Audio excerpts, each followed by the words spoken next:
இந்த கதறி அழுகிற சவாலை எடுத்திருக்கும் மிகவும் அருமையான தெய்வ பிள்ளைகளே, உங்களுடைய சவால் எப்படி போய் கொண்டிருக்கிறது? தேவனுடைய பாதத்தில் தினமும் கதறி அழுது ஜெபிக்க நீங்கள் பிரயாசப்பட்டு கொண்டிருப்பீர்கள் என்று கர்த்தருக்குள் நம்புகிறேன். இந்த சவாலின் 6வது நாளில் மறுபடியும் மறுபடியும் கர்த்தரிடம் கதறி அழுமாறு உங்களை அன்போடு கேட்டுக்கொள்கிறேன். உங்களுடைய ஜெப வாழ்க்கை எப்படி போய் கொண்டிருக்கிறது? நீங்கள் நீண்ட காலமாக ஜெபித்து வரும் ஒரு ஜெபத்தை நிறுத்திவிடலாம் என்று இப்போது நினைக்கிறீர்களா? எந்த ஜெபத்தை நிறுத்திவிடலாம் என்று நினைக்கிறீர்கள்? உங்களுடைய திருமண உறவு உயிர்ப்பிக்கப்பட வேண்டும் என்ற ஜெபத்தையா? உங்களுக்கு திருமணம் ஒழுங்காக வேண்டும் என்ற ஜெபத்தையா? தப்பான வழிகளில் சென்ற உங்கள் பிள்ளையின் மனம் திரும்புதலுக்கான ஜெபத்தையா? உங்கள் பெற்றோர் ரட்சிக்கப்பட வேண்டும் என்ற ஜெபத்தையா? உங்களுடைய சர்ச் உயிர்ப்பிக்கப்பட வேண்டும் என்று ஜெபித்துக் கொண்டிருந்தீர்கள்.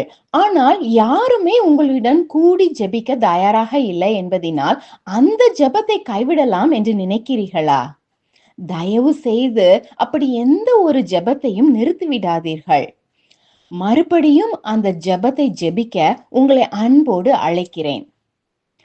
வேத புஸ்தகத்தில் இஸ்ரவேல் தேசம் மறுபடியும் கர்த்தரிடம் கதறி அழுததாக எத்தனை முறை அறிக்கையிடுகிறது என்பதை எப்போதாவது கவனித்து பார்த்திருக்கிறீர்களா? நியாயாதிபதிகள் 3வது அதிகாரம் 15வது வசனத்தின் முன்பாகத்தை வாசிப்போம். அதில் என்ன எழுதியிருக்கிறது? இஸ்ரவேல் புத்திரர் கர்த்தரை நோக்கி கூப்பிட்ட போது கர்த்தர் அவர்களுக்கு பென்யமீன் கோத்திரத்தானாகிய கேராவின் மகன் ஏகூத் என்னும் இரட்சகனை எழும்ப பண்ணினார் என்று எழுதியிருக்கிறது. அந்த முதல் பாகம் இஸ்ரவேல் புத்திரர் கர்த்தரை நோக்கி கூப்பிட்ட போது, அதை ஆங்கில மொழிபெயர்ப்பில் NIV-யில் பார்ப்போம் என்றால் அதில் என்ன எழுதியிருக்கிறது? Again the Israelites cried out to the Lord என்று வருகிறது. அதாவது மறுபடியும் இஸ்ரவேல் புத்திரர் கர்த்தரை நோக்கி கதறி கூப்பிட்ட போது என்று வருகிறது. மறுபடியும் அவர்கள் கர்த்தரை நோக்கி கூப்பிடுகிறார்கள் என்று காண்கிறோம்.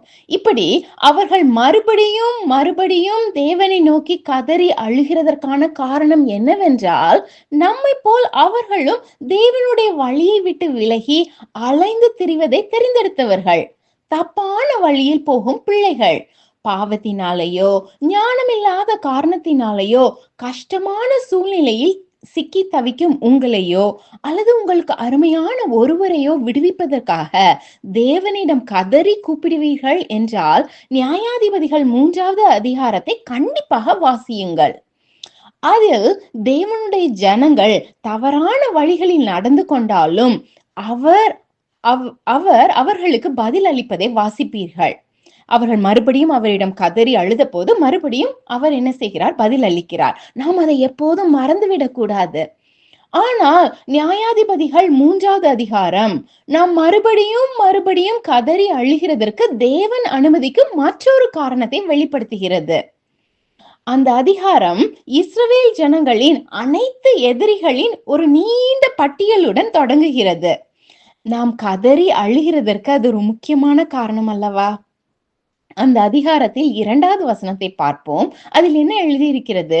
இஸ்ரவேல் புத்திரரின் சந்ததியாரும் அதற்கு முன் யுத்தம் செய்ய அறியாதிருந்தவர்களும் அவைகளை அறியும்படி பழக்குவிப்பதற்காகவும் கர்த்தர் விட்டு வைத்த ஜாதிகள் என்று அந்த வசனம் சொல்கிறது. அதாவது தேவன் அந்த எதிரிகளை வைத்து தம்முடைய ஆர்மிக்கு பயிற்சி கொடுத்து கொண்டிருந்தாராம்.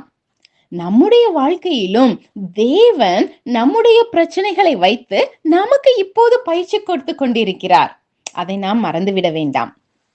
சங்கீதம் 144வது அதிகாரம் 1 வசனத்தை பார்ப்போம். அதில் என்ன எழுதியிருக்கிறது? என் கைகளை போருக்கும் என் விரல்களை யுத்தத்திற்கும் படிப்பிக்கிற என் கண்மலையாகிய கர்த்தருக்கு சோஸ்திரம் என்று வருகிறது. அந்த சங்கீதக்காரர் சொல்கிறார், அவருடைய உடலின் மென்மையான பகுதியான விரல்களை தேவன் யுத்தத்திற்கு என்று பழக்குவிக்கிறாராம். ஒருவேளை நம் விரல்களை மடக்கி ஜெபம் பண்ண வேண்டும் என்பதற்காக தான் இப்படி ஆண்டவர் குறிப்பிட்டுள்ளார். நான்சி டிமாஸ் வாகமுத் பரலோகம் ராஜரீகம் செய்கிறது என்ற புஸ்தகத்தில் இவ்வாறாக நம்மிடம் கேட்கிறார்கள், எதிர்காலத்தில் நாம் யுத்தத்தை எதிர்கொள்ளும் போது நம்முடைய முழங்கால்கள் பயத்தினால் நடுங்க போகிறதா அல்லது பரலோகம் ராஜரீகம் செய்கிறது என்ற சத்தியத்தில் நாம் எழுந்து நிற்க போகிறோமா என்று கேட்கிறார்கள். மிகவும் அருமையான தேவ பிள்ளைகளே, சில நேரங்களில் எதிர்காலத்தில் உள்ள மிக முக்கியமான பெரிய யுத்தங்களுக்காக கர்த்தர் நம்மை இப்போது பயிற்றுவிக்கிறார். அந்த பயிற்றுவித்தலின் ஒரு பகுதி நாம் பொறுமையாக தொடர்ந்து யுத்தம் செய்வதாகும். உங்களுடைய கவசத்தை நீங்கள் கழட்டி விடாதீர்கள். எழுந்து நில்லுங்கள், தைரியமாக இருங்கள். வல்லமையான இயேசுவின் நாமத்தில் அந்த ஜெபத்தை மறுபடியும் ஏறெடுங்கள்.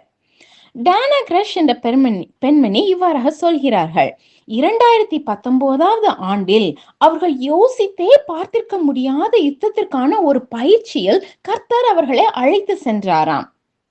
அவர்களுடைய அருமையான இரட்டை பேர குழந்தைகள் பிறக்கும் நேரத்தில் அவர்களை பாதுகாக்கும்படி தொடர்ந்து கர்த்தரிடம் மன்றாடி கொண்டிருந்தார்களாம்.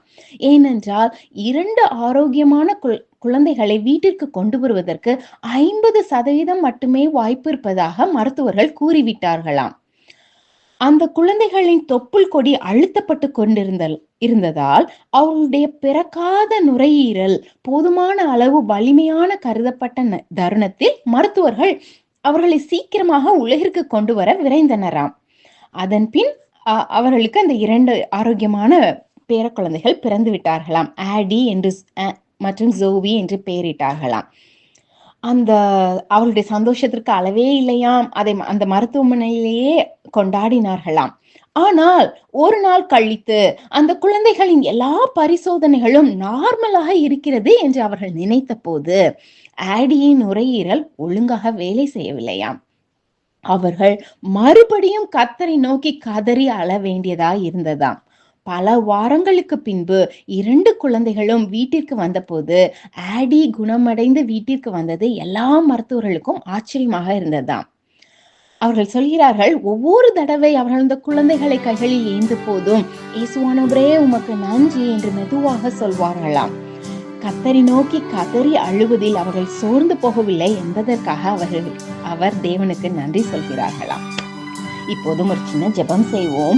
அன்புள்ள ஆண்டவரே, எங்களுடைய வாழ்வில் உள்ள பிரச்சனைகள் நீர் எங்களை அழைத்து செல்லும் யுத்த பயிற்சிகள் என்பதற்காக உமக்கு நன்றி ஐயா. இந்த யுத்த பயிற்சியில் நாங்கள் சோர்ந்து போய் எங்கள் ஜெபத்தை நிறுத்திவிடாமல் மறுபடியும் உம்மை நோக்கி கதறி அழுகிறதற்கு எங்களுக்கு கிருபை செய்ய வேண்டும் என்று சொல்லி உம்மை கெஞ்சி கேட்கிறோம் ஐயா. இயேசுவின் மூலமாய் ஜெபம் கேளும் அன்புள்ள பிதாவே, ஆமேன். இந்த கதறி அழுகிற சவாலின் 6வது நாளை கேட்ட என் அன்பு தேவ பிள்ளைகளே, இப்போதும் நீங்கள் நீண்ட காலமாக கேட்டுக்கொண்டிருப்பதினாலும் கதறி அழுகிறதினாலும் சோர்வடைந்து காணப்பட்டாலும் உங்களுடைய பிரச்சனையில் சாத்தியமே அற்றதாக தோன்றும் வழியில் கர்த்தர் கிரியை செய்யும்படி அவரிடம் மறுபடியும் கதறி அழுமாறு உங்கள் முன் ஒரு சவாலை வைத்து இந்த குறுஞ்செய்தியை முடிக்கிறேன். இது நான்சி டீமாஸ் வாக்குமூர்த்தியின் ரிவைவ் அவர் ஹார்ட்ஸ் என்ற வெப்சைட்டிலிருந்து எடுக்கப்பட்டது. கர்த்தர் உங்களை ஆசீர்வதிப்பாராக.